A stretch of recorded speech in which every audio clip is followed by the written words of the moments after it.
Hey everyone, I'm Dom from Wondershare UniConverter, and today is the day for answers. The UniConverter team is getting dozens of questions every day, so we picked a few to answer in this video. I'm gonna break down the questions into a couple of categories, like questions regarding the converter, the editor, the screen recorder, and so on. So let's begin with questions regarding the converter. Well, there is not such function available in the software currently, but as a matter of fact, the team is currently working on this feature.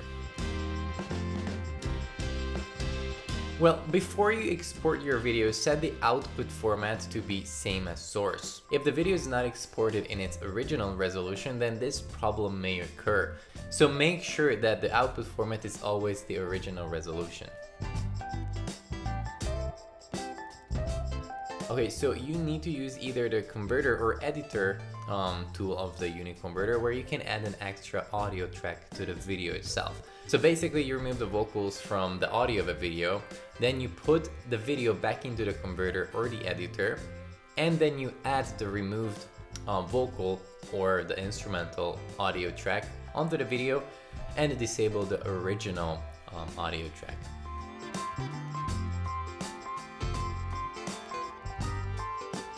While it very much seems like a bitrate or a compression issue, this can happen if the bitrate or the compression rate is way too high of the original file. So if the file size is way too large, even an MP4 file can give headaches to media players. So my 50 cent on it is that you try to compress the video or the movie file with the UniConverter or any small. Both can do it without losing quality. Alright, now we move on to some questions regarding editing subtitles.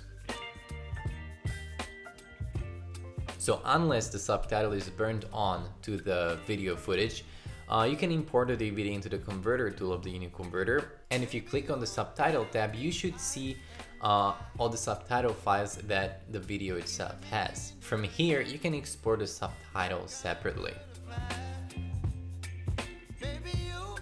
Well, thank you for the positive feedback, it's really good to hear.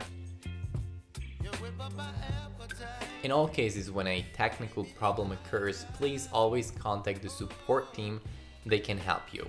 You'll find contact details in the description below. Well, I'm sorry to hear that.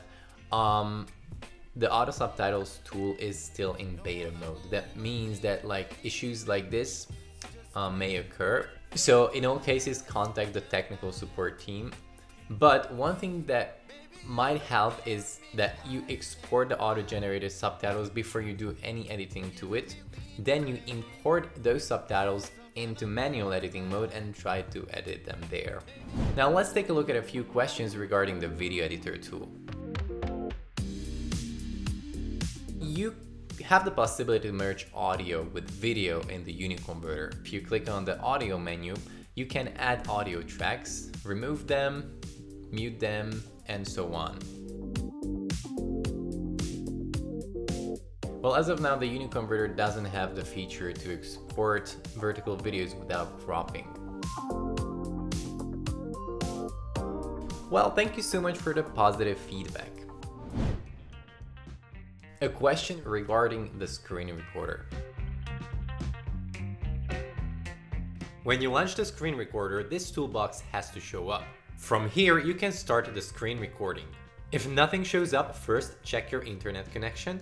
And if it still doesn't work after making sure that you're connected to the internet, you do have to contact the technical support team. Again, all the contact links are in the description. A question regarding the DVD burner.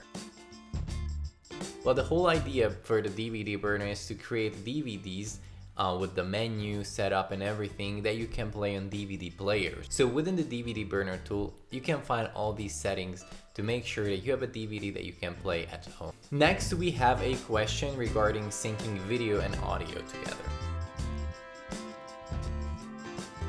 When you want to sync the audio to the video, the audio's sample rate should be 48 kHz. It's basically the frame rate of the audio. If it's anything else than that, that could cause a serious sync problem. If the delay is way too large, you do have to sync it manually, and still it won't always match completely.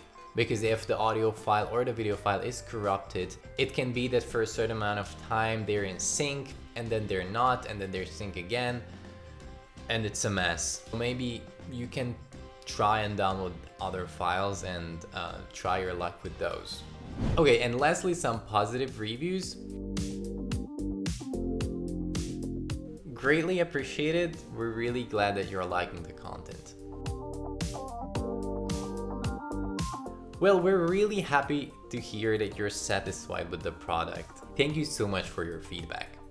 But that's all that we could fit into one video. I hope you found some answers in this video. And if you have questions left, don't hesitate to ask them in the comment section below. We're gonna have to resolve all of them. Make sure to subscribe to the channel for more content regarding video making and leave a thumbs up. With that being said, thank you so much for watching, and I'm gonna see you in the next video.